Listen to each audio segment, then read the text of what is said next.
The meeting has been properly posted. Yes. Very much. Next up under general business is opportunity for citizens to speak. Citizens that would like to address the committee? Seeing none, moving on to action items.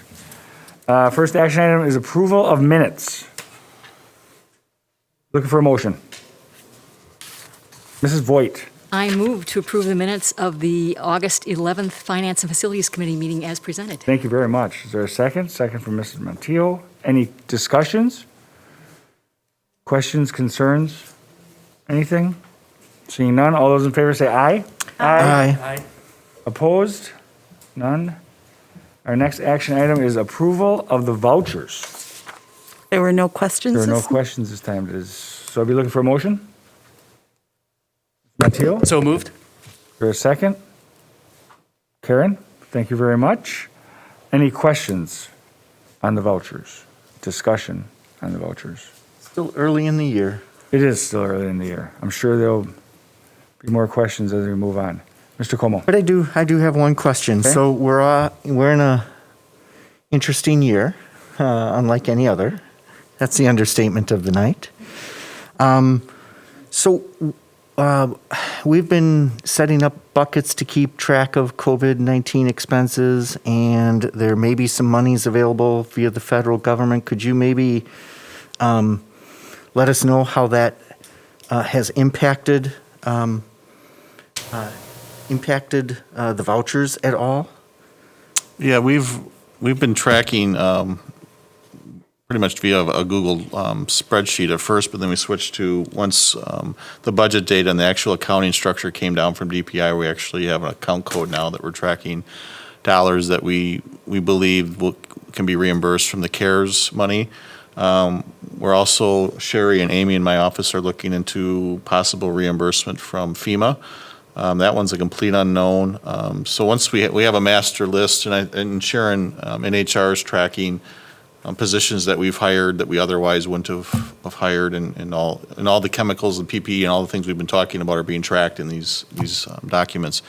So what we'll do once actually we're meeting tomorrow on FEMA, is we're going to identify the ones that fit into the FEMA slot because the CARES money is more flexible in what you can reimburse. So once we get through that, and we're pretty much through all of that money, would be my guess already, not even probably counting personnel. But we will be able to do a full accounting of what we can clearly identify as COVID response related expenditures. You can go crazy and say everything's related to COVID if you want, but try to do a true measure from where we otherwise would be to here. So those vouchers have been hitting the lists, whether it's plexiglass or masks or cleaning supplies. And we'll talk about budget development later on in the agenda and how we're trying to account for that and build out the budget. We're hoping by the end of the month we have a pretty good idea what our initial return to work or return to school expenditures were, and more importantly, what our staffing plan, because right now there's still so much rotation in there. We don't even really know day to day what's out there. So does that answer your question? Yeah, and I don't know if I need to see every transaction, but maybe if we could receive a summary of kind of what you're tracking, that would be great. Sure. Just to have some sort of sense of the impact here, and again, I don't need to know every single transaction, but how big of an impact is this? Of the vouchers that we have this month, roughly what percentage is extra stuff related to COVID?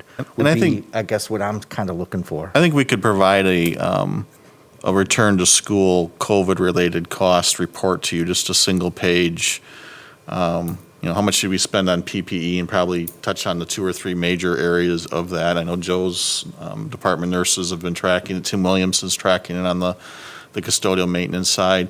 And then Sharon, once we get to September 30th, hopefully in early October, we can put together what we think our staffing costs are and just kind of lay out and then have the cost offsets the revenue sources that'll help address those costs. Some of those will end up eating, though. Certainly the personnel side, I think we're funding that via fund balance, and that surplus we had at the end of last year that we had planned all along to carry over into this year and probably next year if we can, so.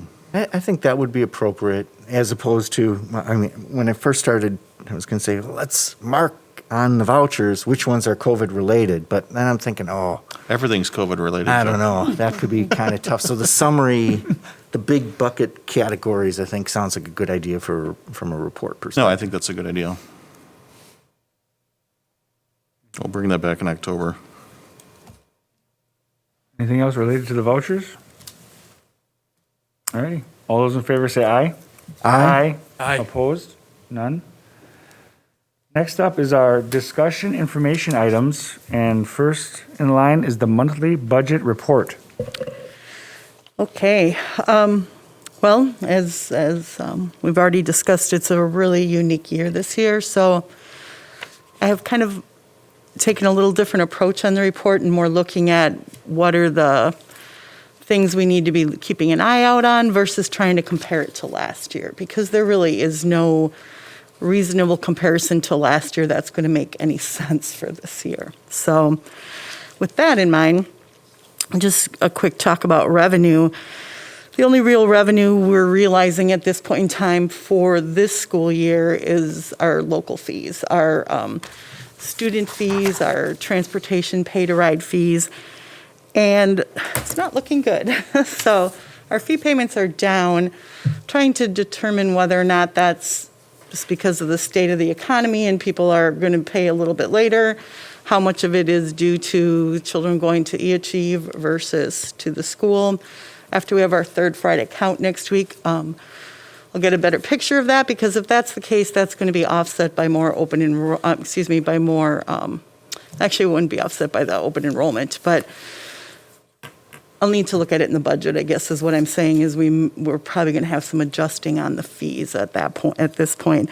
The pay to ride is also down. That's a much smaller amount, but there's just, the high schools were prorated, so the fee was less. The virtual students obviously aren't needing to be transported. So there's just some of these local fees that we really have to hone in on before October. Building rentals are down, but we had accounted for that in the budget. Overall, we've collected 62% of the fees that we would have normally collected at this point in time. So that's a pretty substantial drop in our local fees. Really, the only other activity in Fund 10 that belongs in 2020-21 is we received some contract liquidation fees. We have been getting money in, but it's all money that was booked back as receivables for last year because it was money that was claimed last year. We just didn't receive it. Property taxes, we received our full property tax payments in August, and so our taxes from last year are all settled. But again, that's all revenue that counted for 1920, so it doesn't show up in this report because it was a receivable. Moving on to our expenditures, one thing just to keep in mind when you're looking at this report, we haven't added carryover back into Skyward yet, so the amount is off by the amount of carryover we have. We're still talking about carryover and where we're going with that this year, and that all depends on the big picture of the budget as we get more pieces in place. So let's look at the salaries and benefits. Our salary totals are lower than, I guess I did compare a little bit to last year here, but it's mainly because of summer school. We didn't need as many employees over the summer with the virtual summer school. And our clerical salaries are low, which I do need to do a little more digging in that one because I don't have an answer off at the top of my head why our clerical salaries would have been lower in the summer this year. We had less temporary part-time help over the summer, less people in the buildings. Purchase services, mainly technology subscriptions and licensing. That's pretty normal for this time of year. For personal services, there were just a lot of smaller purchases, nothing that was one big large expense that stood out. Non-capital objects, this is where we start looking at the impact of COVID. When you look at, right now, everything was being tracked to a 440 account, just kind of a holding spot. So it looks exaggerated. But as we now have the budget numbers that we're supposed to use, we can adjust that. We'll be doing some journal entries to correct that. But that's where we start to see, where, as Darren had alluded to, we're paying for plexiglass, we're paying for lots of cleaning supplies, we're paying for masks and PPEs, and that's all starting to come through. So our non-capital objects are quite a bit up there for this time of year.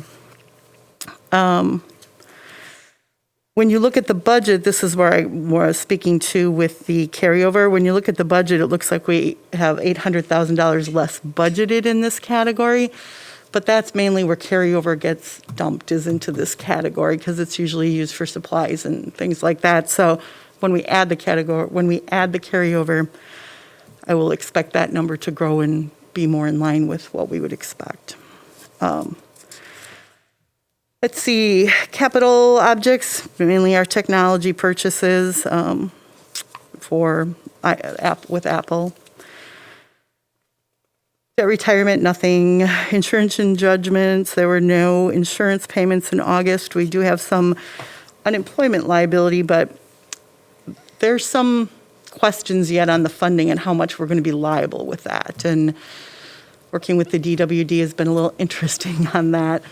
But I think we're going to end up having a much smaller liability than we expected to have in the unemployment. But we're still trying to find all the rules that apply to that. Transfers, no transfers in August. Other objects was mainly professional dues, things like that. Any questions on the general fund before I move on to Fund 27? Montiel. I'm sorry, thank you. You said the non-capital objects are being moved out to 411 accounts? Oh, I'm sorry. 411 are general supplies. So a lot of those cleaning supplies and things, general supplies are generally things that are going to be consumable goods that are used up within a year.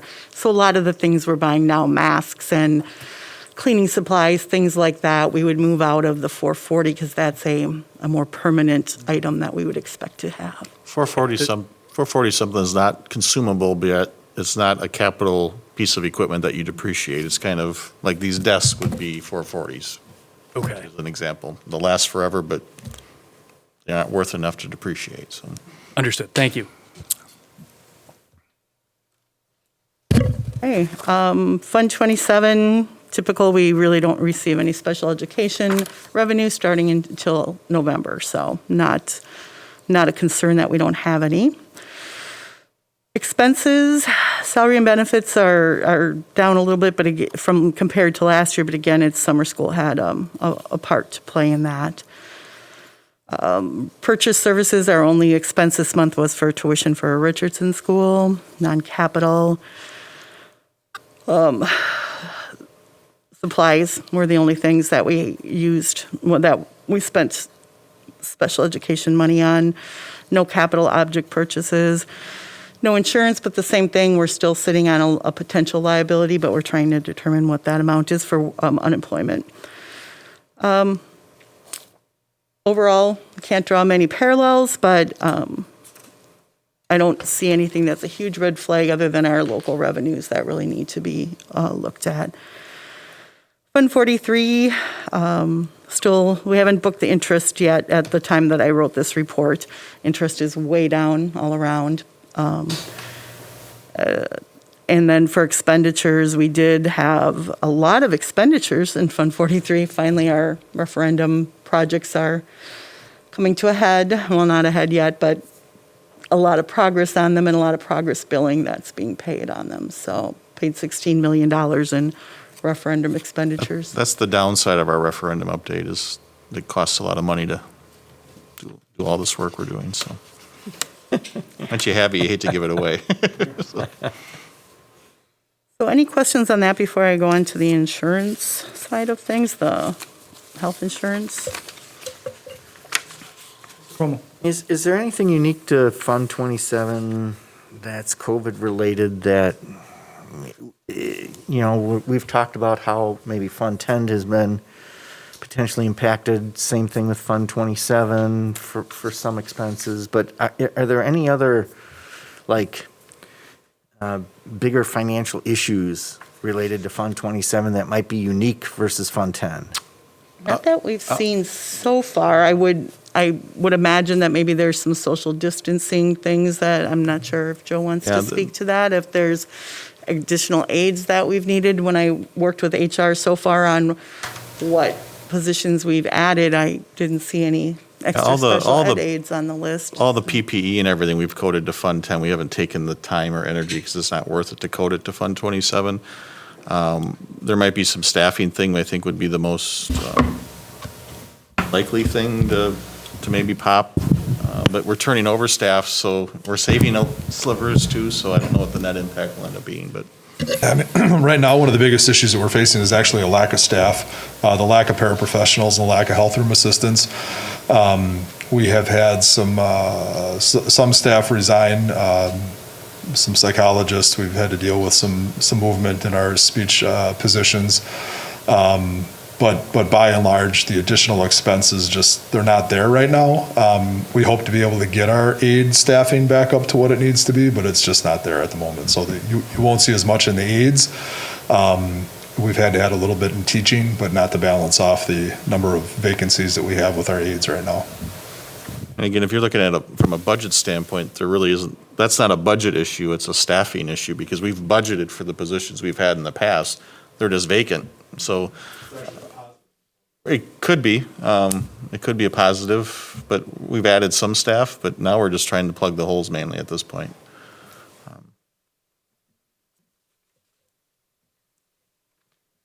I'm not sure. Okay, so for our self-funded insurance plan, I really expected to see a rush of claims for July and August, but apparently people are still a little nervous about going back to the doctor's offices and probably not getting in for appointments because even though the claims look high, they're pretty typical for this time of year and not any higher than we've seen in years past. So I don't know at what point it's going to hit, but I'm sure we will be playing the claim catch-up after things get a little bit back to normal for COVID. Just not yet, not quite yet. And the same can be said about the self-funded dental plan. Both are in very good financial positions right now, and we're just waiting for claims to start coming in. Taxes I already spoke to. We have finished up, we got our full August payment. Waukesha County did not do the deferring of taxes for people, for residents, so everything came in as of August 20th. Questions? Mr. Como. I had just one more overall budget question. How's our cash flow doing? Our cash flow is very solid. Okay, so we don't have a need to dip into like the Waukesha State Bank line of credit or? Actually, we haven't even established it because of how we ended last fiscal year, our cash flow is, I think it's been, Stronger. we didn't establish it last year either, or the year before. Waukesha State Bank decided to add a fee to that, which, in the past, we've paid the legal fees to get that all lined up.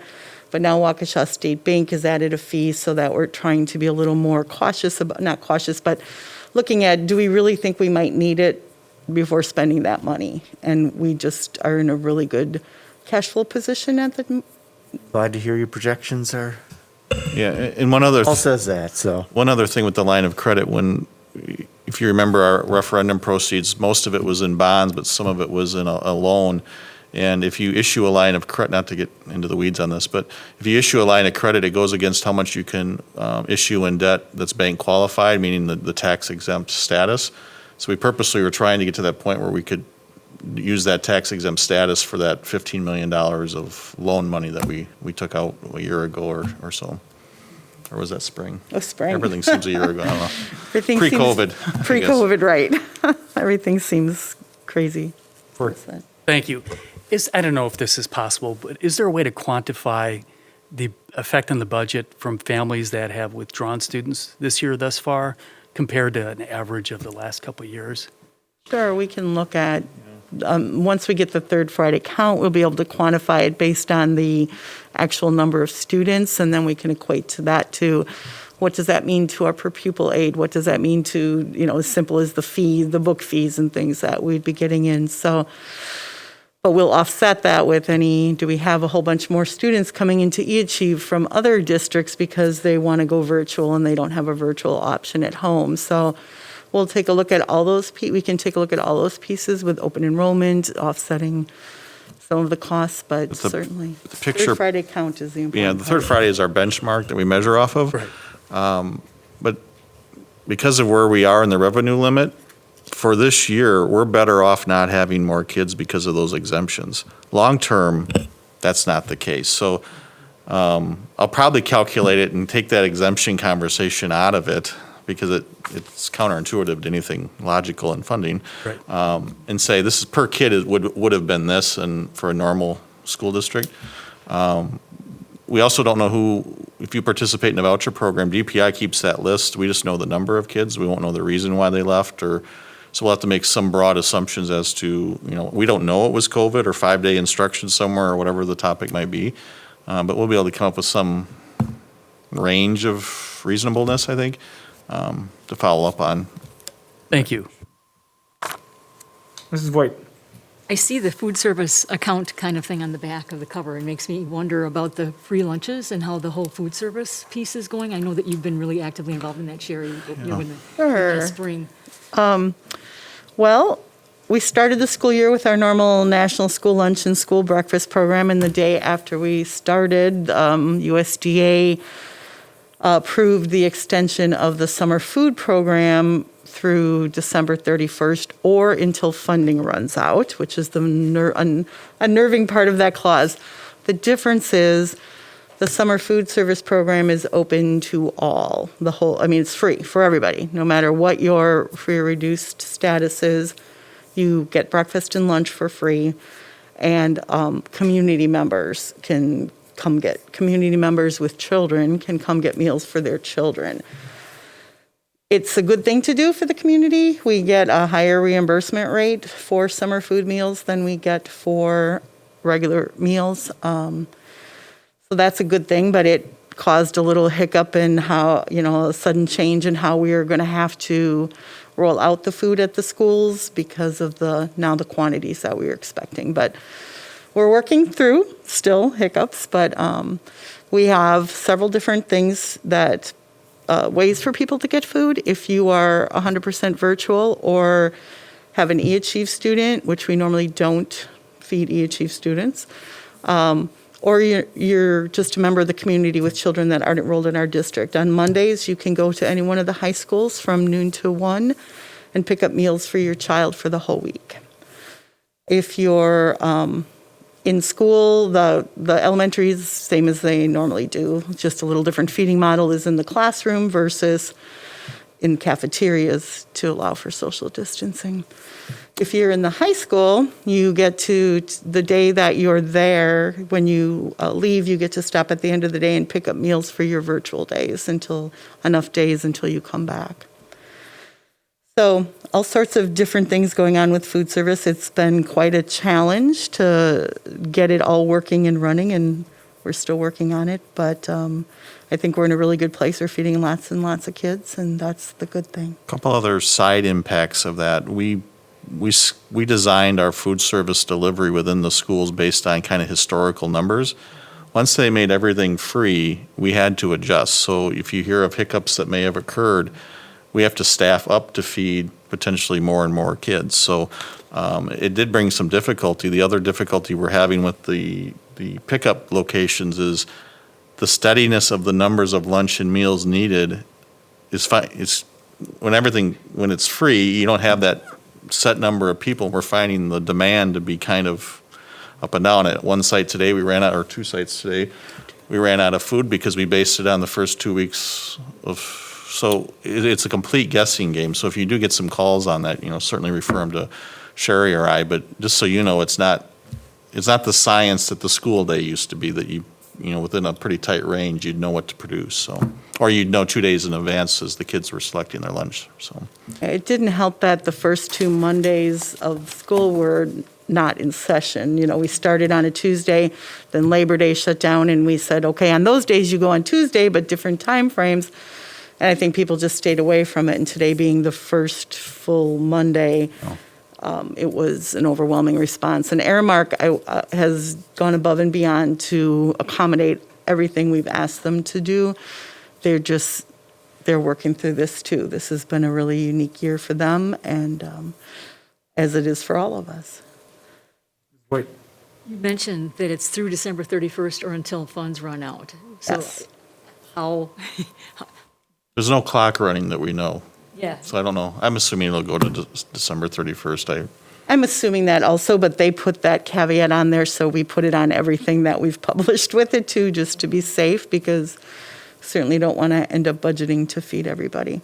And who knows, depending on the state of the country at that point, they may extend it beyond that, but right now we're planning on through December 31st.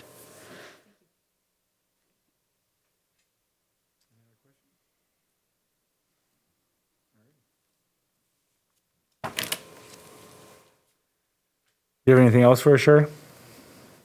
Nope, that's Awesome. wraps up Alrighty. my report. Fantastic. Second up on discussion information items is referendum construction project update. Yeah, we have Matt Stottleman from Findorf and Kate back from Bray, and also in the audience is Kurt Wiebelhaus, and Joe's here.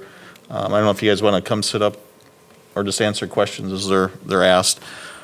We reported out last time in, I believe it was our June meeting. That was right when we hit the accelerator on construction in the summer, and we didn't really know what the savings would be generated from moving that up. So we're going to walk you through kind of a recap of where we are right now based on the project, or about the projects we had this summer. Talk about the planning for next summer and the work still ahead. And then I'll close with a recap of where we are budget-wise. And then we'll open it up to well, you can ask questions as we go too, but we'll answer any questions that you might have. I do have on the back of the executive summary the budgets that you've seen in the past. In the far right-hand column is where we stand as of today, so you can see progressive development of our actual final bottom line that we'll get to next summer, but we'll recap this again in the slides too. So, Kate, are you leading off, or? Take the first couple and throw it to Matt. Sounds good. Thank you, everybody. It's nice to see you all again tonight. Excited to share some updates. As you all know, we've hit some pretty good milestones. Had a really productive summer. The silver lining of the current situation that we all just talked about, the weirdness going on right now. The construction projects benefited, so we're going to show you the progress of that tonight, and then let you know of what's remaining in the scope of work, and then the 3 projects that we have still in development. So as we talked about many times, the 4 under construction, and then Hawthorne, Hillcrest, and Whittier that we are developing the designs for at a higher level. And we'll go through those as well, and then we will wrap up with a budget update. And as Darren said, please feel free to ask questions throughout. We've updated each of the construction projects. We have updated project schedules to show you. This is a high level of all 3 phases. So phase 1 was the 11 secure entries that were completed construction last summer. We have phase 2, which is about midway, a little bit more than midway through construction. And then phase 3 is those 3 remaining elementary schools. And we'll go through at a higher level in the following slides. And sort of dive into the 4 more major projects from this last summer. What you'll see with each of these is a schedule that we assumed when we started this work in the first quarter of 2020. And with the second slide on each school, you'll see where things revised. And across the board, it really reduced the duration of the schedule, and specifically reduced the duration of the schedule during the school year. So the impacts of the construction on the learning environments, we think we were able to really reduce by taking that work compressed into the time allowed from the Safer at Home order, as well as the summer months here. So at BUTLER, want to jump back. One thing, this was probably the most daunting of the projects that we were able. There's a mechanical system here that sent us into a large part of the building. And so the addition we've pushed back a little bit because we were able to allocate those resources through the renovation work here through this year, but I think that's going to work out with the staffs moving in around the first of the year. Go ahead. So this is a rendering, and hopefully the rest of this, we've got some drone videos to show here too, but things are starting to come to life. As you can see, the next big phase now that the structure is up is getting enclosure, so getting a roof on, windows in. Flip to the next one. Footage from just last week, I believe. You'll notice the bus loop is paved there, that's open, and then the interior area, the parking area here is still being used for some construction and staging. Teachers are able to park on the west side in that parking lot as well.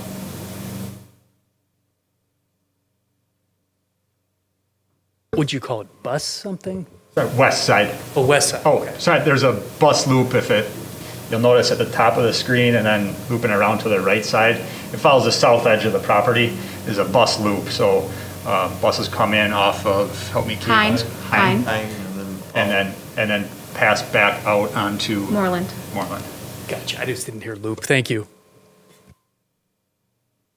It's an east-west loop, so then it keeps the traffic separate. So the car lane is in the interior and the buses are on the other side with a pedestrian path between. Which is great. I dropped my daughter off, or I did before, so I'm glad to see the change. Yep. There's a few still shots from the drone as well. You'll notice in the next one, there's some seating and stuff on the far left-hand side. I stopped at Butler before I was here this evening, and last week's rain has greened that up entirely, and we need to mow pretty soon, so. Kate, if you want to talk about Yeah, I'll take some materials. So here is a renovated science lab. So we have rubber floor installed in the science labs, some flexible seating with resinous top tables that they can dock right up to the workstations. So trying to keep the furniture very mobile for very flexible. So in this situation, they could be in a lecture situation. And then with a couple of minutes, just picking up chairs and tables with wheels, they can slide right up to the sinks and finish their lab. So you can see the white things hanging on the walls over the sinks are for drying test tubes and beakers, glass cabinets for storage. The previous labs didn't have as much uppercase work, so we were able to get a lot of storage directly into the labs. When I first saw this photo, I thought it was a rendering, but this is an actual live classroom, just so. Here's the updated Commons cafeteria. You can see the light pouring in from the two skylights that are painted blue. And then the ACT clouds are the squares that you see. And then the linear light fixtures flood the light with space. And there's some acoustical panels on the walls. Some monitors that you see there for some digital learning to make these breakout spaces, as well as the cafeteria spaces. I had a chance to tour all 4 schools, and this was probably one of the more impressive things was the cloud ceiling. When I was there, we didn't have tables. The floor was as is. We didn't have I don't think the acoustical boards were up at that time.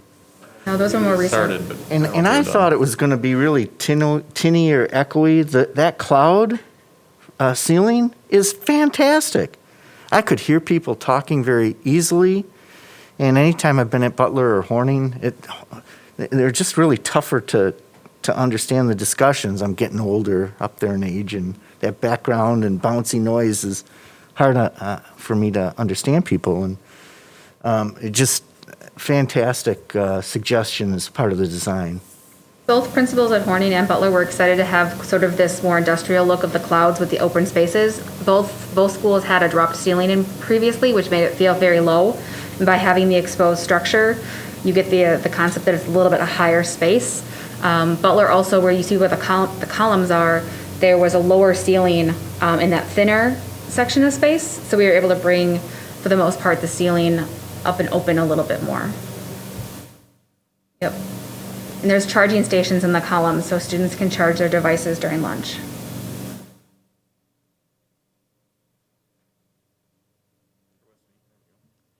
So this used to be the library.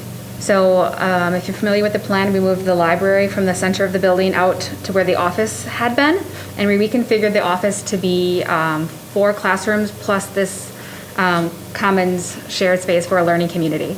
So this is a shared space between the 4 classrooms that open all directly onto it. So students can be working collaboratively or in small groups with still having supervision from the teachers in those spaces.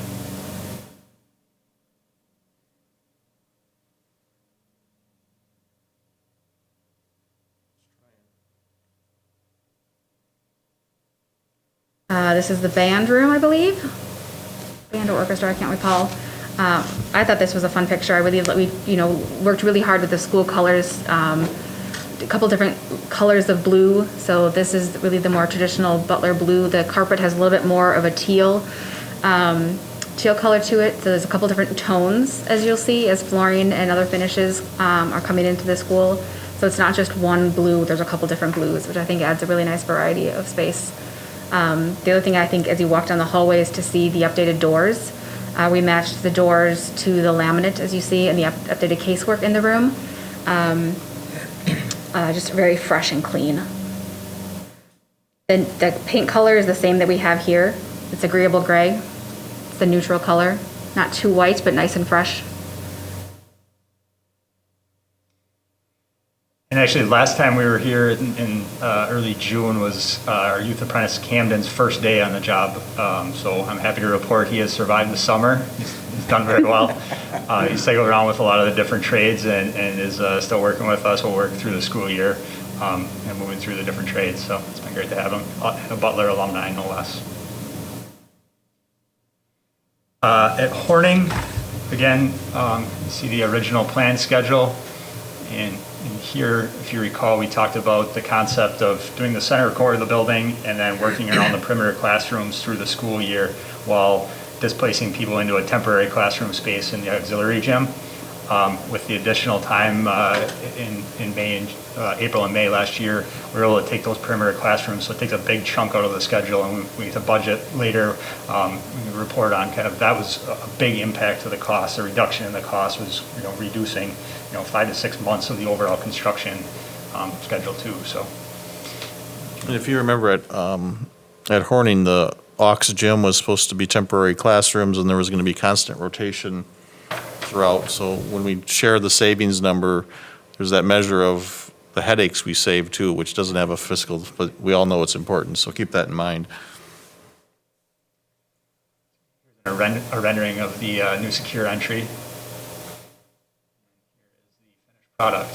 So this is not in use just yet. The interior side where the administration offices are, that'll be renovated in the coming summer, and this will be put in use. But we were able to get the exterior work done and recreate the drive lanes and parking out in front of the building. Here's the inside commons cafeteria where you can see the clouds again. Use the yellow and black and gray of Horning's colors. Very similar concept. This has a little bit closer natural light. And their kitchen is complete. So Butler's will be next summer, but because Horning is a hub for you, as you talked about how important and difficult food service is right now, your hub was complete. They have a larger cooler freezer, they have a larger dry storage area, so you have space to accommodate the extra meals that Aramark is cooking and feeding all your students right now. So thankful that Diffendorf did this one first. And Horning was done first because, what do they serve, 6 other elementary schools? It's a prep kitchen for us as well. Yep. So we led with that, but that's why Butler was held on idle, I guess. In case this wasn't done, we needed a kitchen in place. So there's a lot more planning than you think. There's a lot of pieces going on, but it's all come together pretty nicely. The right side is a hallway. As I said, all new doors and hardware, so it's ADA compliant hardware. On the left side is a standard classroom with updated furniture. One thing when Joe and I toured, but those tables all come together to form a larger table, Those are great. when I first time I saw them, I thought, how are we going to plexiglass this? But because of the split schedule, they're able. Unfortunately, we have a bunch of new furniture kind of stacked along one wall, but in terms of social distancing and stuff, At Horning in particular, and in most of Butler's rooms, I'm not going to say we're 6 feet, but it's a lot more than a standard classroom would be. So those tables actually ended up helping us in the long run. Also, each student has their own individual space. You know, somebody's not touching the other space, and each kid has their own kind of area. Oh, one other thing with the doors, should we go down and just label the things that are going to be done next summer at Horning? Flooring's the one thing that popped into my head as I looked at that. Correct. Yep, it's going to be a rubber flooring, and we didn't want that damaged while construction continues. So that's something we try to save towards the end, so it's not damaged. And it has black and yellow in it and a pattern to it that, The lockers are all new. Those are Yep. good. Those are really good. Here's a picture of the serving line in the cafeteria. And an updated science lab, very similar to Butler, with updated caseworking countertops and the resinous tabletops. The library space was reconfigured. If you remember previously, it had a lot of different corners within it, and the classrooms on either side of it were trapezoids. And so we opened up those spaces and made it a linear space. You can see windows at the end of the right photo, so it's really transparent. So it's really inviting for kids to come in, and the books pop off the neutral shelves. So a really exciting spot to be. Pick out a good book, comfy chair. At Les Paul, the majority of work at Les Paul is the addition, so there was some renovations that we were able to pull into the summer months here, but largely the work we'll look at here is the renovations progressing. We'll look from the north side, from the rendering, and this is a few days old. I was by the school this evening too. They got brick wrapped around the front a little bit further, but you can see the grand look through the glass there into the new cafeteria.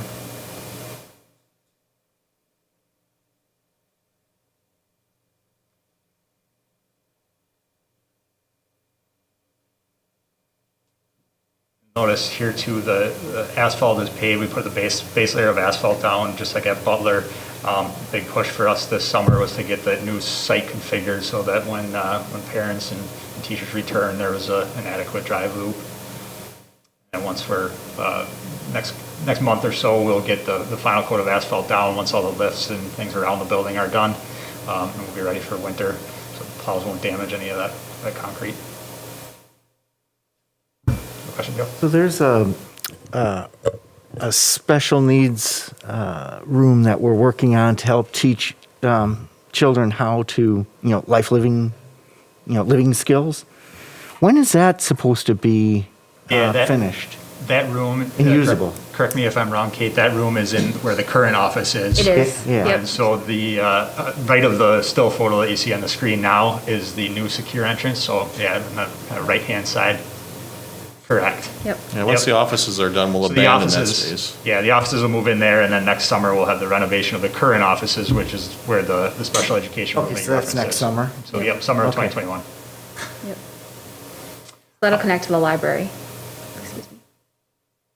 I think that's a pretty valuable special needs students room, Joe. I don't know, do we have anything like that in our district right now where we help teach those kinds of living skills? Or? Yeah, these spaces certainly will be, state of the art. They'll definitely bring us up to what is kind of a common experience that kids are having in schools. When we did our site visits to other districts that have done projects, we're trying to replicate that here with the kitchen, with a larger bathroom space for toileting needs.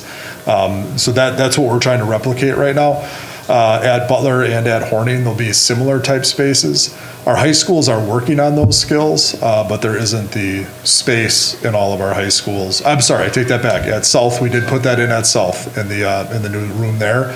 West and North, we'd like to bring that up to the same level, but it's just not there because of the new work. Yeah, as Joe said, each of the three middle schools, we made one of the toilet rooms larger to accommodate a lift for any student needed changing. And we made sure to have a couple of single-use toilet rooms throughout that could be gender neutral as needed. So these photos are updated toilet rooms. And similar tile was done in the locker rooms as well.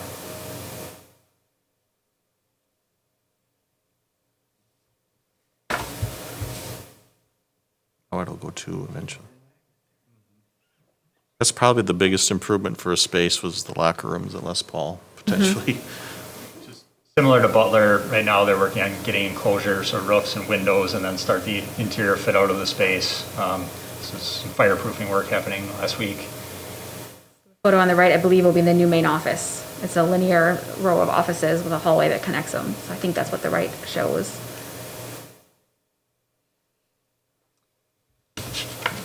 South High School, so again, pretty dramatic shift in the schedule. We were able to condense all the work into this first summer. A little bit of mechanical work as they kind of, a big chunk of that work, if you recall, was adding air conditioning to the remaining areas in the school that didn't have it. So pushing that into the summer months, there's still some fine tuning and tweaking with the control system of that, but luckily the weather's cooperated for the first few weeks of school this year, and temperatures really help. Yeah, the air conditioning looks like it's in sections now, right? It looks like it's distributed more throughout. At least looking at the roof, it seems like it's it's not just in one location, it's in different locations. Yeah, that's common of a large building like that, especially a building that's had a number of additions and things to it. The centralized portion was the chiller, which there's a new chiller placed on the south side of the building. South side, yeah. Yep. But then, yes, there's rooftop units that blow air that are kind of scattered throughout the building. Yes. How many are there? There look like I think I counted at least 4, maybe. I would venture to guess it's probably closer to 10 or 15 Okay. throughout the whole It's building. just the 4 that I saw from Yeah. where I was standing, I guess. Don't tell the city you saw those. They'll make us put barriers up or Saw what? Aesthetics? aesthetics. Aesthetics. Again, a rendering of the new administration addition that is on the north side of the building. Flip one here. Hopefully it looks like that. It does eventually, I can tell you. The flag is really prominent. I drove that way on the way here tonight, and you see the flag clearly. We talked a lot about the main entrance of each of these schools as we were coming up with concepts, and we always said the American flag really signifies main entrance. And so as you come from the east, up, you really see the flag. Among other things, new main entrance. The only thing we got wrong was the color of the car. Otherwise, It's red. first one was blue. Sorry, I noticed in the Horning picture, I think that there wasn't a flag in there. Is there a pole at the? Yep. There is, okay, all right, thank you. It's just to the left of the main entrance. There's the footing is there for it. The concrete pad is poured. It's just outside of the planter. Thank you.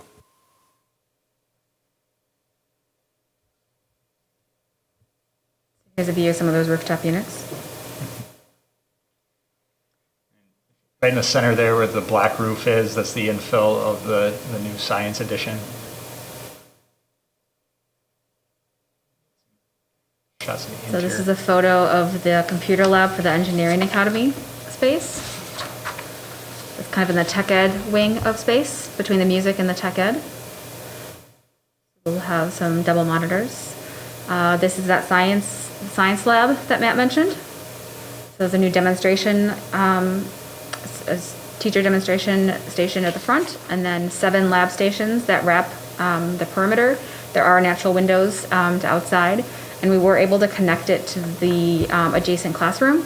All of the other science rooms all interconnect, and that allows teachers to share resources and supplies and kind of connect without having to go out into the hallway. So we're able to link this in to that as well. Here's the new main entrance. The graphic installed on that conference room window with the dark frame. So it'll have the Black Shirt logo as well as list out Waukesha, the South High School, the Engineering Academy, and the Health Academy, with some additional stripes of black and red, and some. We did icons that have both the engineering and the health, like a stethoscope in the shape of a heart, as well as kind of an atom. So that'll be installed later this week.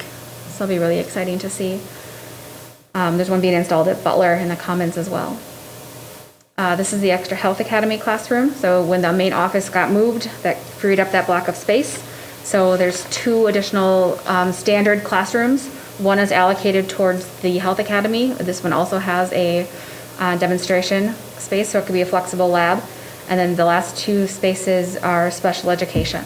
So it'll have, again, the kind of a kitchenette and laundry space, so there can be activities of daily living, those life skills that we mentioned, and then another large toilet room with a shower and a changing table. I toured South and I ran into some of the special ed staff, and they absolutely love those classrooms that really they designed. I don't know how many meetings we had with them, but it was their ideas that we made happen. So very solid feedback from them. Yeah, it's a really passionate staff.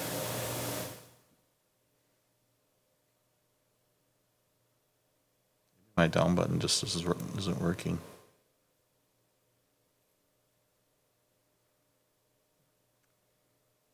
So as we said, there's 3 schools remaining that we've been master planning throughout all of this. These 3 have not only secure entry needs, but also some accessibility needs, which also means site work. So that's why when we did the 11 schools the previous summer, these 3 remained. So we've continued to develop the design for that. We met with the 3 principals in June to review the concepts with each of them. We've engaged our engineers, civil, structural, mechanical, electrical, and plumbing, to engage, what each of the solutions is. And we're moving through that design process, looking at completing the construction documents at the end of the year, bidding January, February, and then construction would start in the spring. We can go through the solutions with you as well. This is a rendering of Hawthorne. As you know, this building is quite full currently. The occupancy and enrollment is very high. So we were looking at solutions. The main entrance is currently right behind the flagpole, and there is a grade change there. So it's kind of a split level, which made it difficult to bring the entrance in at that level without major work to that corner piece. So we also were trying to tie in overall building accessibility. And so there's a split level at this corner, and then there's a split level as you go to the west. And so the concept for this is an elevator. It would be a 2-sided, 3-stop elevator that would allow us to tie it into the addition, as you see on the right. It would then go down to the library space, which is the lowest level of the largest portion of that building, and then would go up to that building as well. So that, along with some platform lifts that we're studying for the corner piece where the main entrance is currently, would allow us to get all but, I think, 2 classrooms in this building accessible. So that's why we looked at the addition, because it also would then free up a little bit of space where the existing office is for additional educational space. Yeah, and the 2 classrooms that aren't accessible under this plan are way at the end of the primary wing. I don't know what road that is, but when you walk in the front entrance, there's the steps you can go down right to the left. And then you go down the hall, and that was a new addition, and they have about 3 more steps to get down to, rather than bringing in fill, they did 3 more steps. And we think we can schedule around that and not have to have the kids go down that, because it's only 2, maybe 3 steps. It's 4K, yeah, it's 2 steps, and it's the 2 4K 4K, classrooms. so the rest of the building, though, will be fully accessible.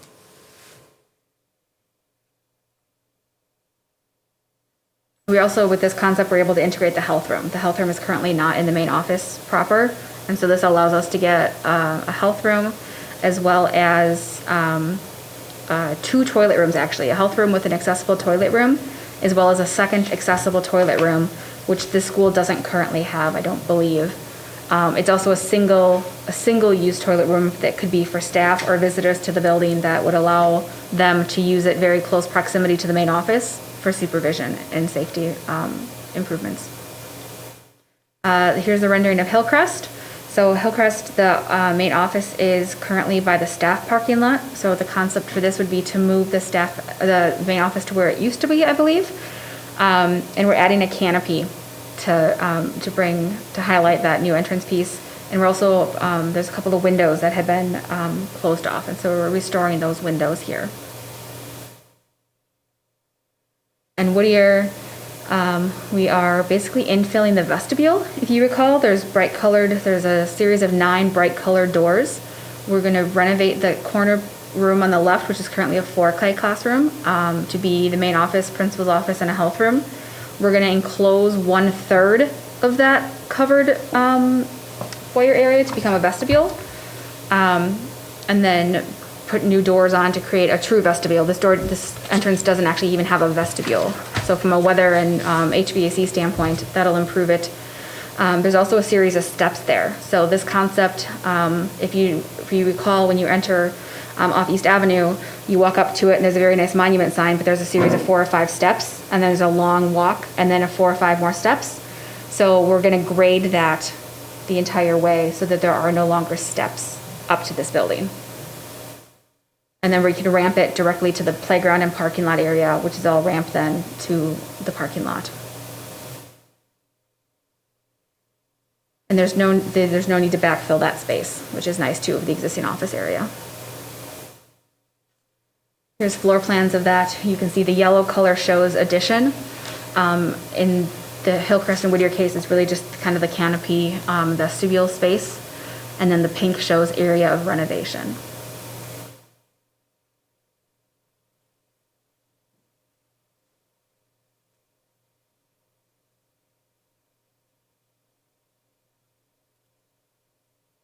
Yep. Added to Hawthorne. You're testing me on that one. Do you have your notes? I want to say it was like 2,400 square feet. If I recall, I think Whittier had an issue with getting people who couldn't go up steps. They had to go through the kitchen or some. Has that been Correct. resolved? Gym. I think Was it the gym and then there's some other Yep. room before? Yeah, you with get the kitchen and the gym are on the same level. Oh, okay. So if you can see on the Whittier plan, there's shades of pink at each set of stairs. So again, it's a split level. So we've been studying something called a platform lift. So it's something that you attach to the wall and it can fold up. And when it folds down, a wheelchair or a scooter could fit on it. And then it can be sent up the stairs and then folded back again when not in use. So that's the plan that we have for both Hawthorne at the corner piece. It can wrap that corner because it's 2 sets of stairs. And then at Whittier, we're planning for it at both the 2 lifts that would then make the primary wing the main level with the gym and library, and then the secondary wing accessible. Okay, thank you. Because I think when I spoke with the principal there, she mentioned that on like Grandparents' Day and other days, they've got a lot of people coming through there. Yep. Is that going to be sufficient, you think? It should be then, because you'd want visitors coming through the main office to go through the Raptor software. So now the main entrance is currently accessible, which would now be accessible, which it currently is not. And then you'd be able to get to that secondary level and then that 3rd level as well. Each level at some point is accessible. Like the highest level off the playground is accessible, but that's not how you want somebody to come into the building. So this will solve those 3 levels. Thank you, good work. So there's 2 chairs? Yes. Yeah. That's in the front. Yep, What's the front now? Mm-hmm. Still in the front. And then this one? correct. Okay. Then Hawthorne has 2 on the corner where the main entrance is now, because right now you walk in the main entrance and there's 3 or 4 steps going up and then Correct. 6 or so going down.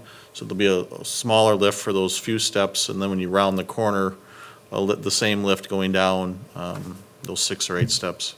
And it's actually 1 lift, so it's nice because you can put a student is it? on it. Okay. It's an L, That's right. so you can put a student on and they can go up, and then it goes kind of around the corner, and then it goes up again. So you don't have to take them off at that landing space. They can just go up the corner. You can see, next time you're in there, you can see why we abandoned that corner to be the main entrance, because it just didn't lend itself. Plus, the rest of the building over by the gym is a tri-level essentially. Was there 6 levels in Hawthorne? Correct. There's also the tunnels that support the HVAC, and there's some duct work. So if we would have started messing around in that area, we would have had HVAC implications and kind of a domino effect of other changes that we would have had to kind of rectify.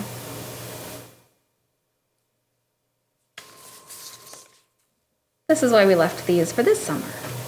Yeah, if you're asked. They were unique. All right. So just to recap, and again, the numbers in greater detail are on the back of your page, and you can see the progression we've made since January of 19. But Expense breakdown, we're coming in at $66.5 million. We broke it down by the summer of work. So the 11 secure entrances were $4.4 million. Our budget as of now, with 50% of the design work done for the remaining 3 elementary schools, is $3.2. And then obviously, besides safety and security, our focus of the referendum was the middle schools, full renovations at 2 of them and a major addition at Les Paul, and then the addition at, or 2 additions, I guess, at South. So that's the breakout by subject area, I guess, and by summers of work. So we come in at $66.58 million in expenses.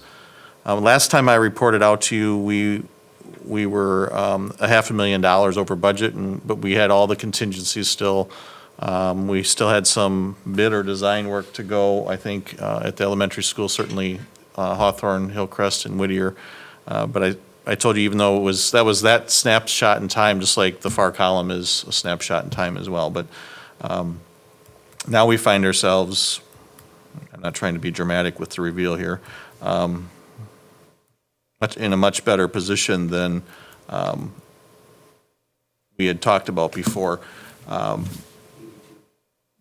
$82,000. $82,000 in the hole. So here's our revenue breakdown. The colored teal line is that $1 million in fund balance that we've talked about utilizing well, at the time it was really related to Hawthorne, but you could argue it's funding any one of these. It depends on any one of the 3 schools. But it really was part of that discussion of when we were closing Blair and wanting to make Hawthorne fully accessible. How that's going to look budget-wise, because the board has not officially acted in that, we're going to fine-tune a cash flow because it's going to cross fiscal years. Some of that $1 million might be in this year's budget. It'll just be us budgeting a deficit budget a little more. And that's how you, accounting-wise and budget-wise, use your fund balance, as you expend more than you take in. And then the next year's budget, more than likely, will be 80% of that $1 million because construction won't end until August, and that's the following fiscal year. So I'll talk about that as we finalize the budget and we look at how the project might roll out. But that is part of that. So I don't need a vote on that tonight, but if there's any objections to that, because we've talked about it for a couple of years, that's obviously a big part of, this was obviously also a pre-COVID conversation and pre a lot of other things that are going on. But it's something that it is a must, so we know that we can continue on with the planning for the 3 remaining elementary schools. And with that said, as Joe mentioned, we're $82,000 below or under budget, or I'm sorry, over budget. But that's 0.1% of the scope of work that we're doing. And it's also assuming that we spend all of our contingency that are still on the books, and that's $812,000. So far, and if I'm saying this wrong, correct me, the planning we do in advance really helps us ensure that contingency is not fully utilized in the end. Now, anytime you enter buildings that are 50, 60, 70 years old, there's always things that arise. But I'm pretty confident that if we do spend the $812,000, that we can probably find the $82,000 that are still outstanding. But we're in a good place. Keep in mind also, we're not done designing the last 3 elementary schools. We haven't bid out the work yet, so oftentimes that generates savings in and of itself. So, and all of this is in lieu of, we've lost, Sherry mentioned interest revenue. We've lost almost $500,000 of what we projected originally because interest rates have fallen to near zero.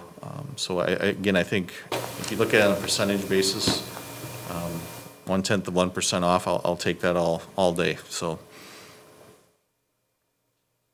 and then lastly,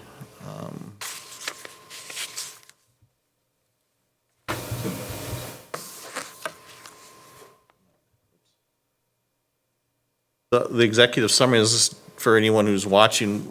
They are fully translated. They're on the website. I send it out in the Friday update every week to the board. So if you want to follow on our progress, we'll be having a few more updates, and then we'll go into design work for those 3 elementaries, so there won't be the impactful pictures that we have now as much, but for anyone who wants to follow the progress we're making, that information is available to them. And that's all we have. So if there's any other questions, we can certainly address them. I just want to repeat one of the comments. I was out at Horning today, and the principal, Mr. Blessington, one of the comments he made as we were just going through punch list items is could you imagine if we were in this situation and we were doing construction yet, taking 4 classrooms down at a time and using the auxiliary gym. So of all the challenges that this committee and this board has went through with the COVID piece, there's a little bit of positive there of the construction.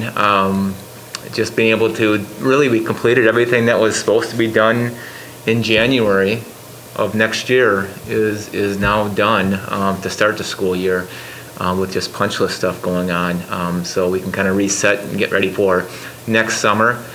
I think back to when it was, when we shut down in March and as we were going into April, we were kind of risking our risk or evaluating our risk reward of like, okay, can we get into these classrooms? We haven't officially canceled. And the team just did a good job of prepping for that. So when that decision was made, schools canceled. It was within 2 days. Findorf had their crews in these spaces that weren't planned to be taken over until the summer, and they were on top of it, which then helped with getting this work done for the start of school and helped with the savings related to it. So Yeah, and the savings, I forgot to mention, we estimate it out to be about $800,000 that we saved with the accelerated schedule. So one other thing that we should say, and the staff also didn't know we were going to accelerate the schedule, meaning they didn't empty out their rooms, and we didn't really have the carts. And so some of them they knew. I think we were just beginning those conversations for the few rooms we were going to impact right away. But all of a sudden, like at Horning and Butler, it was everything was so. Kudos to the staff for putting up with us, and they're probably still putting up with us a little bit. But I think overall, I think they're pretty pleased with the outcome. And also, I'll throw out another one. Kevin at South did a nice job, but the impact of on his school was so much smaller. But the middle school principals have been really fantastic in helping us organize and communicate with staff, and really been on top of what's going on in their buildings, even when their buildings were in disrepair a little bit. So, I mean, I truly appreciate the efforts that went into, first of all, the thought of can we move things up, trying to organize all that. I remember when we were making those decisions, when you guys were making those decisions, I think we had a little bit of a COVID outbreak too at the Les Paul site. So it's like, okay, all these question marks, a lot of change in a very short period of time, but resulting in an $800,000 savings. Thank you to everyone that put forth the effort to get that to happen. That's a significant dollar amount. And not only the savings, but thank you, like you had said, to the staff and everyone who's been cooperating. It takes a team effort. It does. And this community loves our schools. And I think this is just an example of people putting forth some common sense to do some things that are right. And, it worked out. When we had the little COVID breakout, now I can say it was just a little one. But at the time, I'm thinking, oh no, what if all of our construction workers just can't do the job? It would be horrible. It would just have wrecked everything. But you guys jumped on it right away, got that under control. That's another hats off, and thank you for acting quickly on it. We were very fortunate, because I remember Matt and I talking about it, and I don't remember the date, but it was like, is this going to be our summer? Because even while we were advancing, and we didn't know what the supply chain was going to be on some items, Right. so we were stacking lights and things in the hallway, and it all came together somehow. I think we were pretty fortunate, because we were picturing shutdowns of different construction sites every other week, or some where we wouldn't be in control. And then if we did return to school in the fall, we'd be out over our skis at that point with buildings tore up in areas we would need for instruction. So someone was looking out for us, I think. So It worked out, but let's not do it again. No, all according to plan is how. Yeah, I was just going to say, not only as a board member, but as a taxpayer, remember when the referendum was proposed, and I think Mr. Clark and Dr. Cook, I don't know how many schools you visited, but I saw a couple of the presentations. And as a taxpayer, we're asked to fund this large referendum, and we had a general idea what would happen, but the worry or the thought process was, what kind of bang for the buck are we going to get? I've gone through the schools. We've seen numerous reports as far as what Bray Architects and Findorf Construction has done and the administration. It's fantastic. When I went through BUTLER, school should be a shining beacon on the hill or on a hill, and it's it's unreasonable and impossible, but they look great. So I went through there with Mr. Clark, and there wasn't a single thing I saw in BUTLER or in the other schools that I said, that doesn't look good, it's not going to work, or that isn't what we expected. So fantastic job.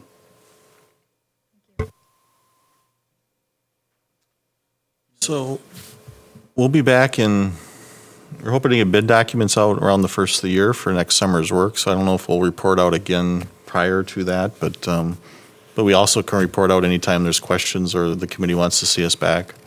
Either way is fine. Excellent. Excellent report. Thank you very much. Thank you.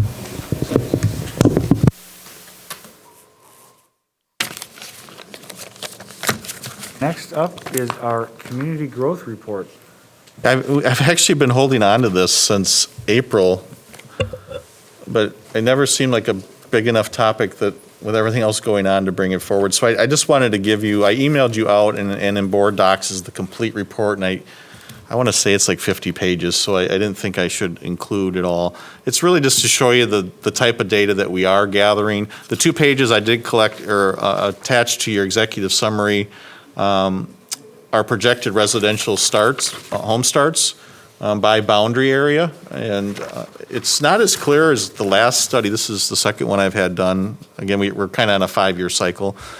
It used to be much more red, if I remember it correctly, on the west side of town. Yep. It's still, southwest is still growing. But I found the information pretty interesting. And then I attached by school, elementary school, or district schools, broken down the areas, they're identified alpha. But there is still home growth in Waukesha. I mean, we're locked in boundary-wise, but there's still activity. There's still some development that can be had. So when we get into budget discussions and facility footprint discussions, this is the type of data that we'll draw from. And if we get a few years out and we want to update this is even an addendum to the study done 5 years ago, because a lot of the assumptions had stayed the same, so I didn't pay for a complete new study.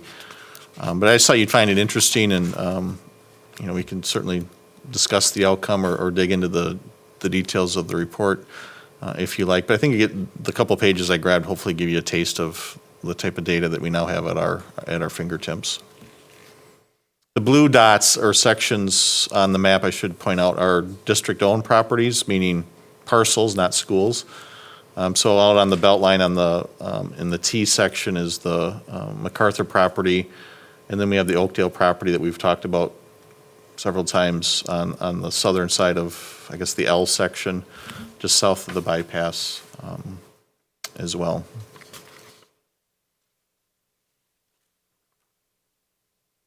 And then the last page I put on here, just because it goes hand in hand with the enrollment projection. Just because there's housing starts doesn't mean there's kids. Right. I always tell people count swing sets, not houses, because I'd rather have a swing set behind every house than large empty houses. And this is just the snapshot summary page of our enrollment projection, which regardless of where kids go to school, it's a steady downward trend at this point still. Yeah. Does this take into account lot size changes in the village? I would have to look in the footnotes of the study. I don't remember reading that, but Okay. That's bound to change now that.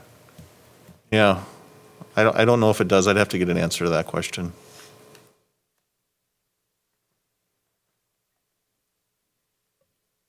Cool.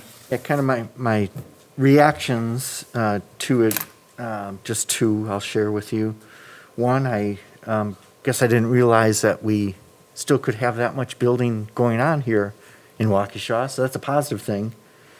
But the declining enrollment projections, and there were three different methods to make those projections, 3 or 4, I don't remember. Yeah, at the bottom of the graph, it breaks it down by the different and methodologies. didn't it wind up somewhere between 11,000 and 11,600 or something like that? Yeah, right now we're at 12, 3, or 4, depending on the methodology used, and then by 2930, we're at 11, 3, or 4 on average. Over a 10-year period of time, it still looks like we're trending down. Kind of that steady loss of about 120 kids per year, about Yeah. 1%. So about the same as what we have been in the past 5 or 6 years. And we're not alone in that.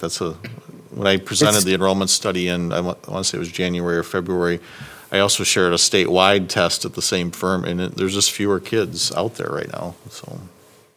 Yeah. We'll be covering this every year, right? So we'll have exact numbers every year as we move forward. And I appreciate the update.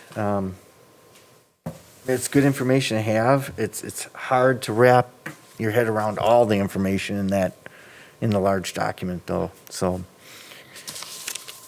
appreciate the pulling out of the couple things and maybe call your Cliff Notes version, I guess. Right. Because there's a lot of assumptions that go into this, so.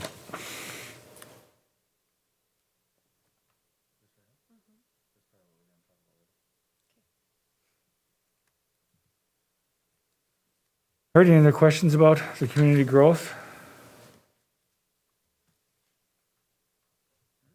Next up is the HVAC system plasma ionization. Yeah, we talked about this last month, but it was all that was surrounded by a lot of COVID discussion, obviously. So I wanted to report back with some information and plat out some, I guess, thoughts I had on the topic and get a better gauge as to our true interests in this. And I guess the or overriding theme I'd like to say, if we are interested in this, don't have the impression that we have to do every school all at once. If we have questions on, because if you, like anything on the internet, if you want an opinion, it's out there, positive or negative. So you can find 5 websites that'll support you, whether they're right or wrong. But so I just laid out some cost estimates that we have. We would obviously have to bring on an engineer to do some sort of evaluation of our existing systems. And I don't know if that's a bad idea, whether if we think plasma ionization is a great idea in the end or not. But it would be a true benchmark measure.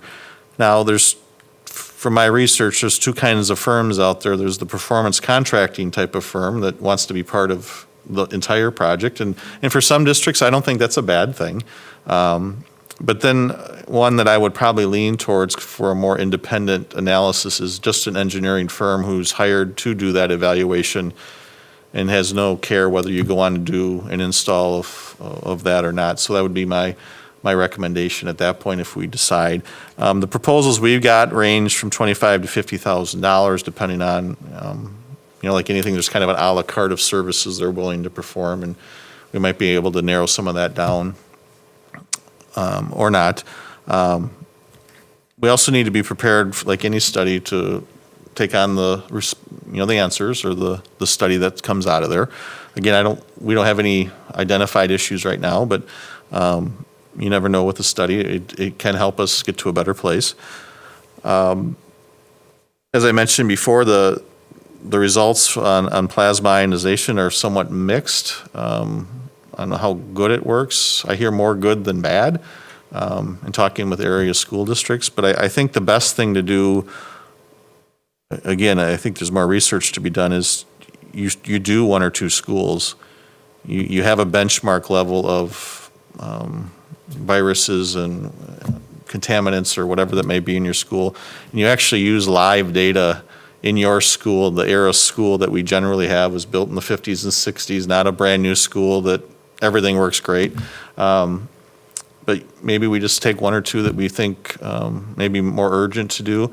And I don't know if North High School, that big a building would be one you led with, or do you lead with an elementary where you don't have the huge investment that you'd have at? Because everything's tied to air handling units, and they just mentioned South has 15 of them.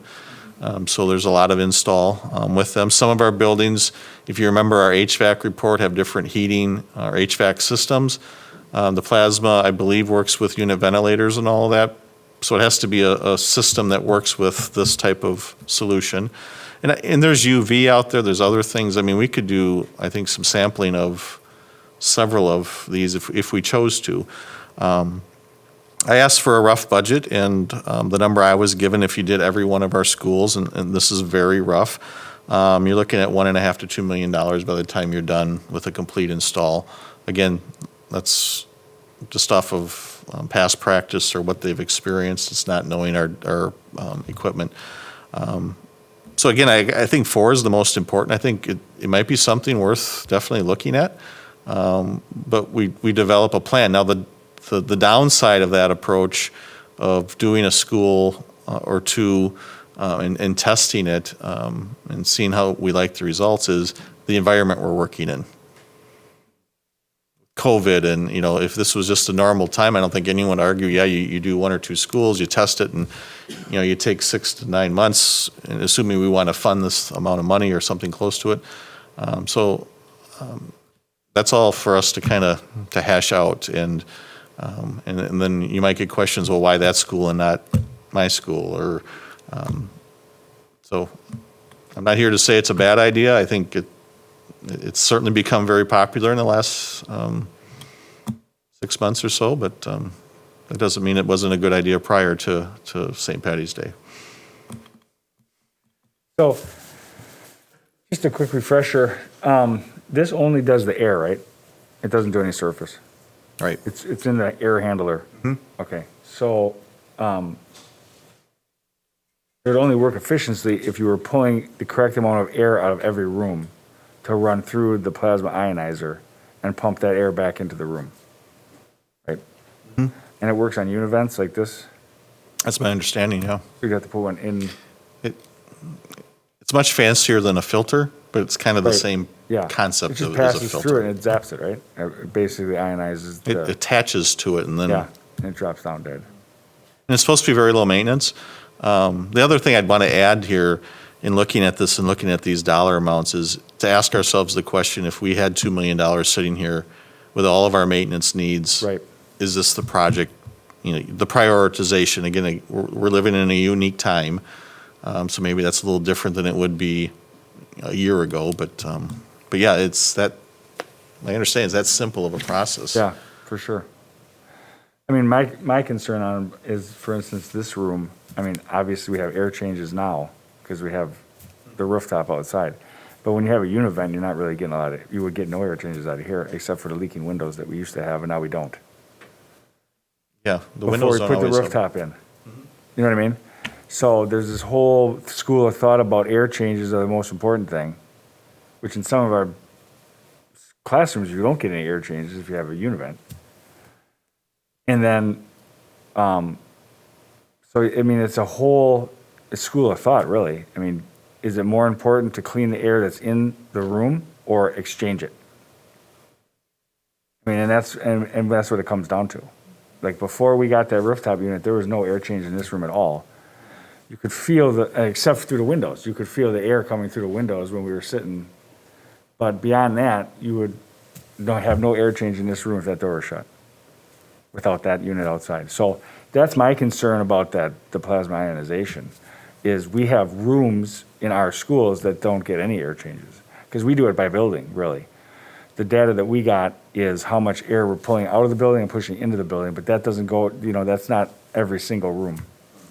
So that would be my concern about the plasma ionization. We'd have to know exactly what we're getting out of every room to know if it's going to work, if it would be useful.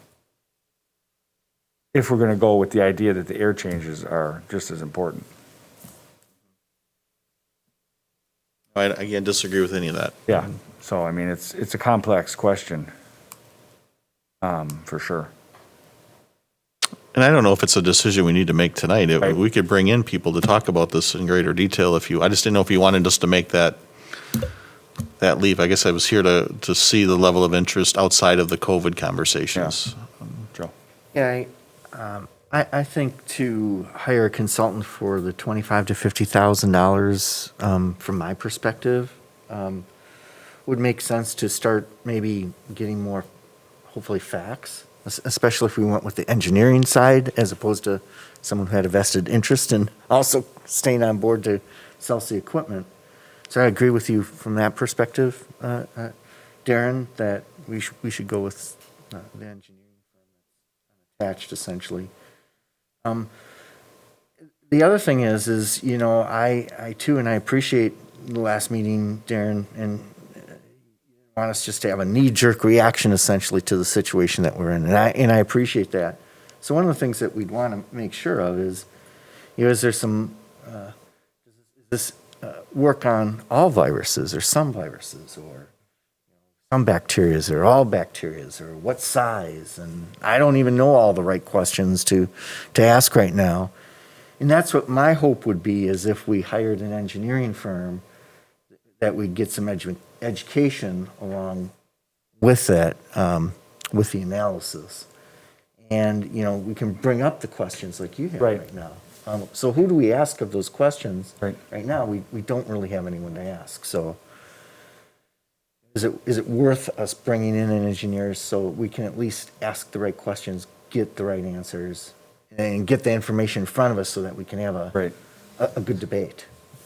Yeah, another question I have on it is, for instance, I look at our dashboard and, how many students do we have that are exposed or whatnot? That exposure comes within a couple feet. Is running air through the plasma ionizer actually going to cut down on that? Because if I was sitting next to Diane, talking to her without a mask or whatever, I would probably believe that virus would get to her before the system would suck it out of the room, kill it, and pump the air back in there. You know what I mean? So from what I've seen from the CDC, me talking here is not going to affect somebody over there. But it's that close contact is how people are getting infected. And I don't know if we have the equipment to be able to pull it out. It's not like a hospital where they're under negative pressure and all that stuff. So, when you have that kind of, it has to be pretty close contact. I don't really know if that would work. And we'd have to ask somebody Well, what that would look like. You know what I mean?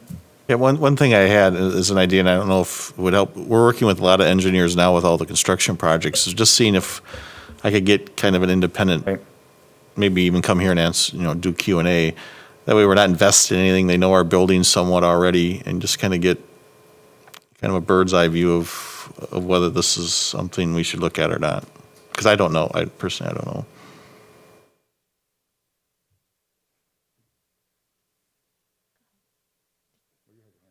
Okay, thank you. I was just going to say, there's a lot of people, there's a lot of salesmen that are going to tell us what we need right now because of the hypersensitivity. And that's a lot of money to invest when we're not really getting anything out of it. It's just some more opinions telling us if something may work.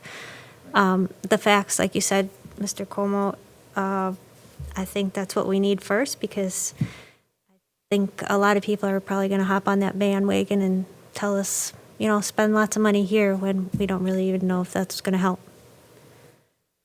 Yeah, you definitely want some unattached engineer that's not attached to a product or a company, for sure. Corey, did you have something? I did briefly. I would like to find out if there's an engineering firm that can do the study, but not only tell us what we have, as far as air exchanging and everything else, but also say, look, based on what you have in our study and what our understanding is of this ionization process, is it going to be even effective? And if close contact completely negates the advantage of having ionization, why waste, $2 million? And I think that's the scope of work I was looking to. Okay. Is really kind of a recommendation that's why I think the third party engineer coming in improves our chances of getting that than someone who's looking to be the construction manager on the whole thing, Right. or general the whole thing. So Yeah. But just, We've been down that road recently. Unfortunately. Lesson learned. So I'm hearing, do some more homework, come back. Yeah, I mean, for sure. Ask around, I guess, with the people that we have working for us right now. Okay. All right, so if we have it, I'll put it on next month's agenda. Alrighty. Any other questions on that? Next up is the City of Waukesha Tax Increment Financing District number 29. I had my first meeting with them on the 26th of August, so I thought I'd share. The next meeting, it felt nice. F&F was right in the middle, so I thought I'd bring this forward to you. And as much as I can, because really, I'm voting, but I'm really voting as a representative as you, not my personal thoughts on TIFs and whether they're good or bad, because I'm certainly not an expert in that. So this is a TIF, and the map and everything in here is very good. It's City Hall and then Delafield down to the Five Corners. And I didn't know if you had any general questions. They're looking to do a multi, I think it's a more elderly housing is a big part of it.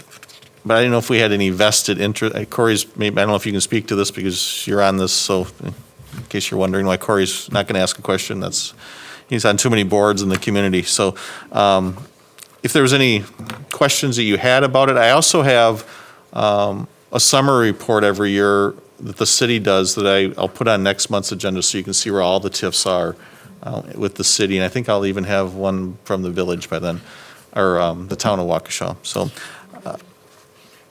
what was that? Oh, yeah, sorry. I'll get there. It might take me 10 years, but I'll get there. So again, on page 4, there's a nice brief description of what they're looking to do. The old grocery store or whatever becomes a multi living unit, and again, I didn't see anything that jumped out at me. I'm not a legal scholar on the but-for test, but this doesn't seem like it's a unusual TIF to me, but I'm also not an expert in the field, so. As I'm reading about the Springhouse Senior Apartments, is it considered to be low-income type housing, or what's, I wasn't getting a feel for Okay. that. And that's the other thing. I can also take a list of questions to take back to the next meeting. I guess that's probably the primary part of the discussion, so I can certainly jot that one down. Sign any deals yet? Do they have anybody on the hook? You got a name for the apartments already, so. I don't know if they've signed a deal, but they've certainly been in discussions. So they're in discussions with the developer. That's Okay. my understanding. That was one of the questions I had. And then the underground parking, that's for for City Hall? I Is asked, that in the old part that's going to get razzed? I asked the question, is any of this part of the City Hall development? And they told me no. Oh, okay. So, Thought I saw something about underground parking. Yeah, I think the parking for City Hall is gonna be at the parking structure. That's why they put the bridge in. I don't think you're gonna be able to so park at City I'm Hall. assuming it's part of the Spring House Senior Apartments. Okay, so underground parking for the apartments is what that was a discussion on, okay. But I can ask that question. Actually, Jennifer from the city, I told her I'd text her if I really got in a jam on this, so. And this is a pay-go in terms of, the city isn't handing out, the TIF isn't handing out money ahead of time. They got a commitment for each project. They have a plan for each project and move forward in that manner. So it's not that, it's well-defined projects before the money's being handed out. Yeah, it of the says here, TIF. the projects include estimated $4.3 million of development incentives on an upfront pay-as-you-go basis associated with Spring House Senior Apartments. Yeah, so that's always much better. City of Waukesha has gotten really good at that and using that method. The other thing it looks like, yeah, so every project would be coming before the JRB or not? I will ask that.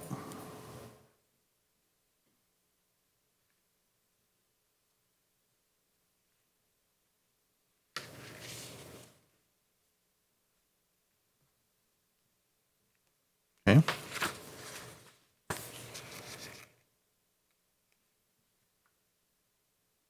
And I might send out the answers to these questions in a Friday update too, just so you can have them.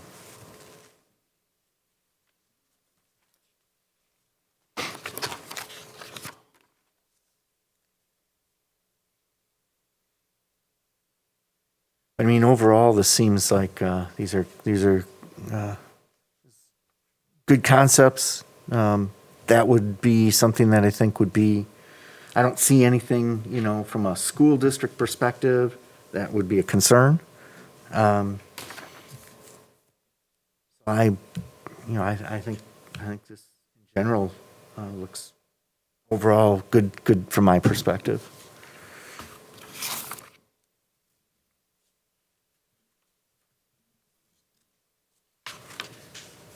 The one thing for us to understand as a school district, we don't really lose anything on our levy, and it's just how much is the state paying, how much. So let's say this goes into effect, it doesn't impact our levy. It's just how much, it's a distribution of who's, of the taxing itself, right?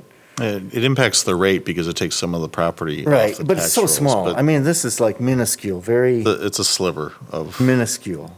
it might not even be enough to change a penny. It might be rounding. Right, Right. right. The only time where this really has a huge impact on our district is when we have a defeasance.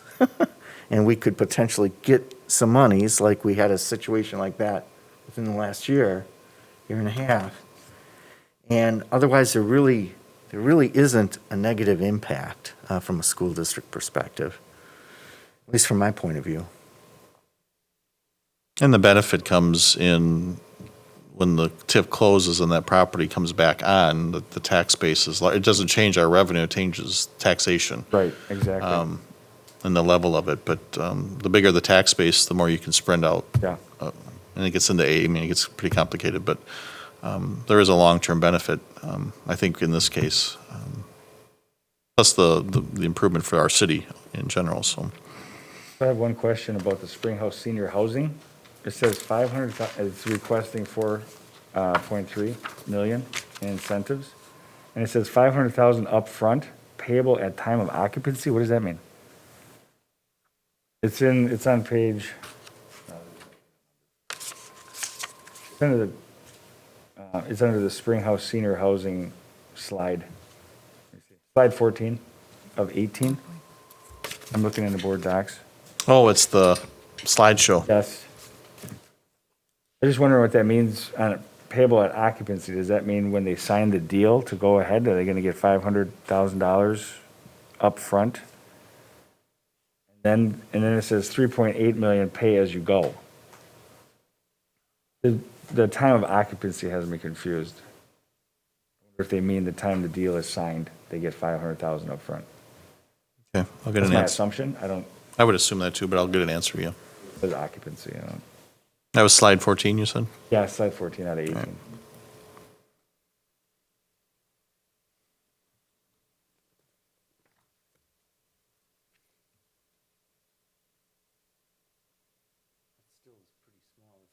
Yeah.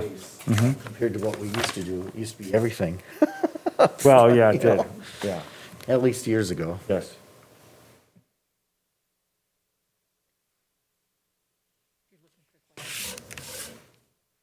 Mrs. White? Area 4 is future development site, pictured on slide 10, I think it is. Do they have any ideas of what that, I know that's their phase 3, but do they have any inkling of what that might be next to Salvation Army?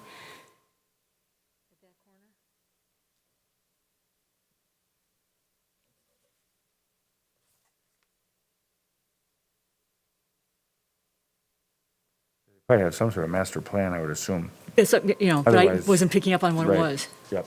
Sorry, what was your question, Diane? Just, it's considered to be the future development site. And I'm just wondering if they have like just a kind of ballpark idea about what they might like to try to see there on that corner where the, just down the street from Salvation Army on Madison. Yeah, it's the upholsterer. Yeah, the upholsterer. In the the old leather shop. And then the old North End is right down. Built because it burned down.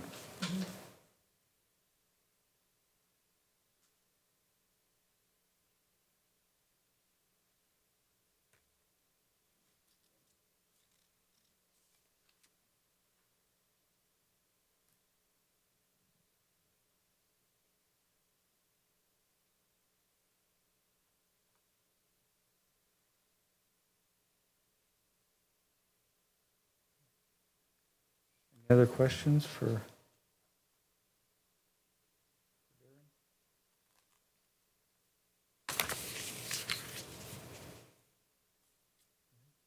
Alrighty?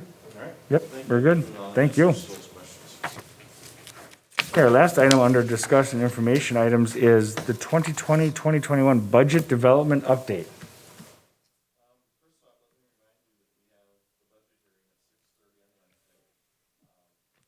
Turn your mic on. Mike? We have our budget hearing this Wednesday, right before the board meeting at 6:30. The budget hearing will take place, and don't be late. It usually takes about 5 minutes, so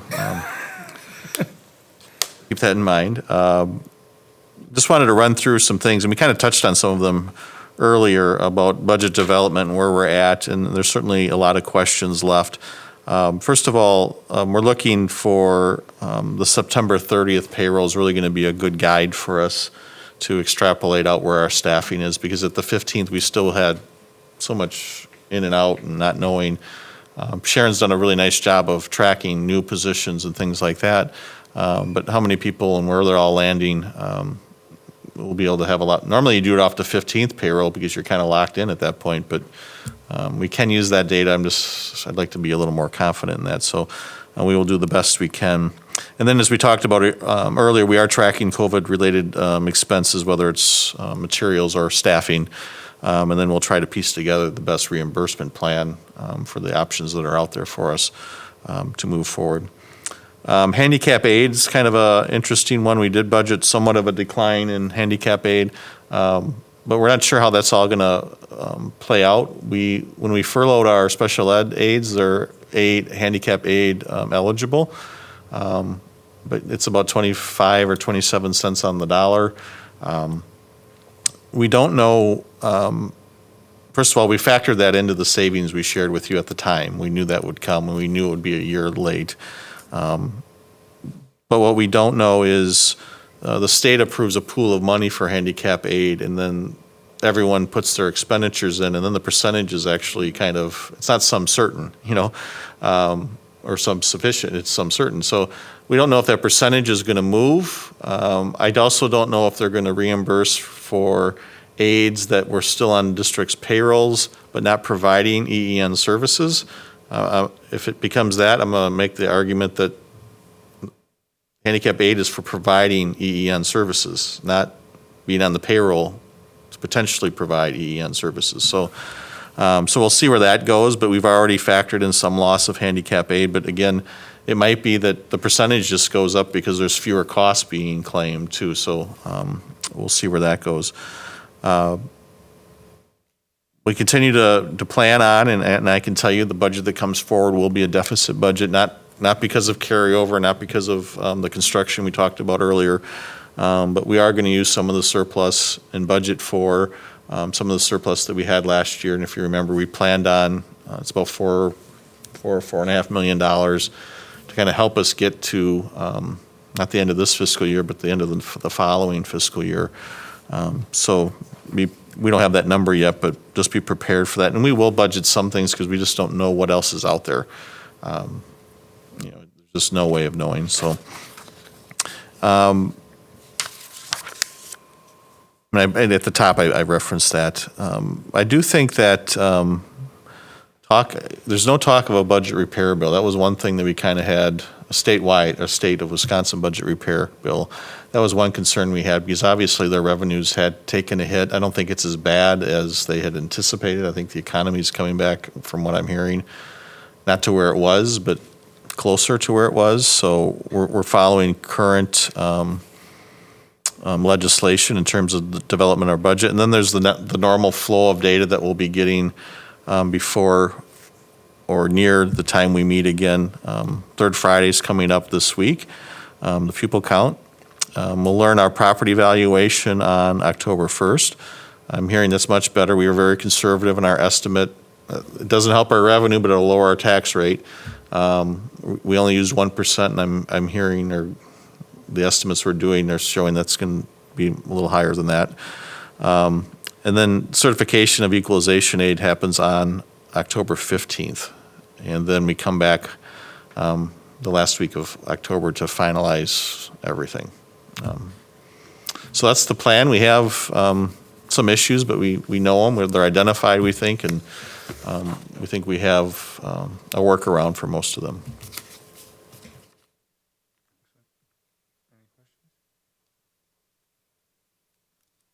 Mrs. Voigt. We had talked about holding off on the negotiations for the salaries for the staff. Just wondering if the step kind of changes that would normally occur, you know, for a returning person that had done well on their 4E and 4D and things like that, are those changes implemented, or are they on hold as well as the other negotiations?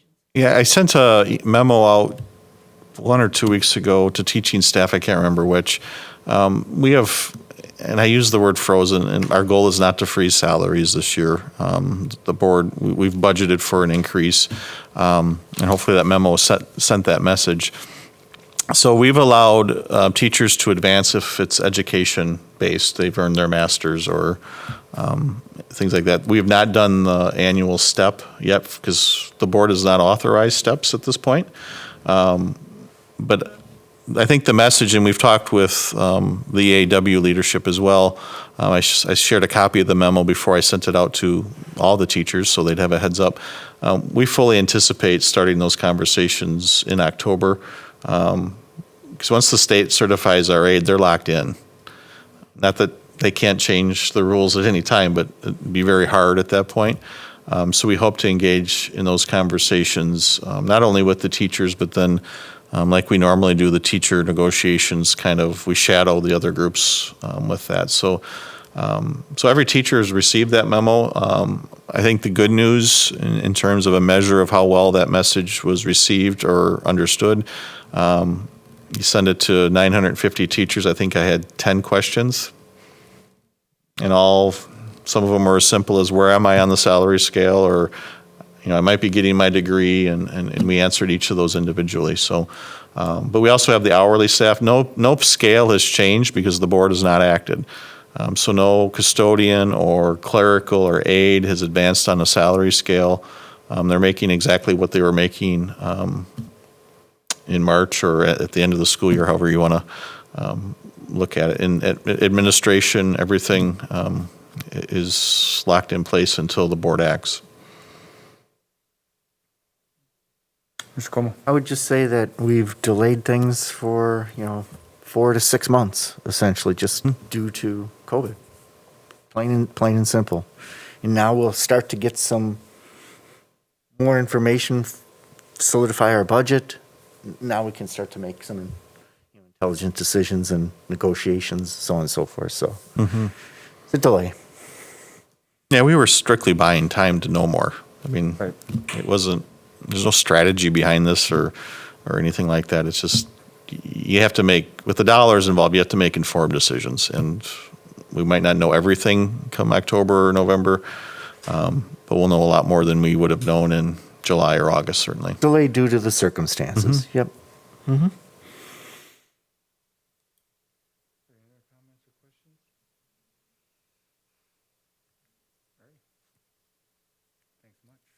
Moving on, other business. First item is recommendations for future committee meetings. Does anybody have any recommendations? Something they'd like to see on the agenda for a future committee meeting? If you ever do, email Darren and I, and we'll get it on there for you.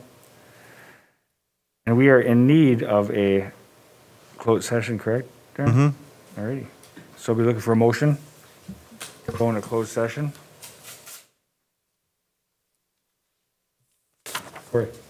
I'll move to adjourn to executive session pursuant to WSStat 19.85 sub 1E for deliberating or negotiating the purchasing of public properties, investing of public funds, or conducting other specified public business, whenever competitive or bargaining reasons require a closed session, particularly for student bus contract and Oakdale offer to purchase, tax keys WAKC 1360198. WAKC 137700202 and WAKC 1377003.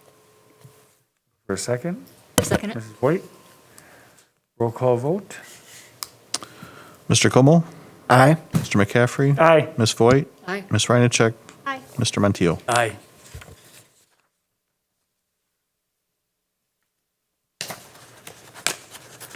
All right, we're in closed session. And I don't think we'll be back in open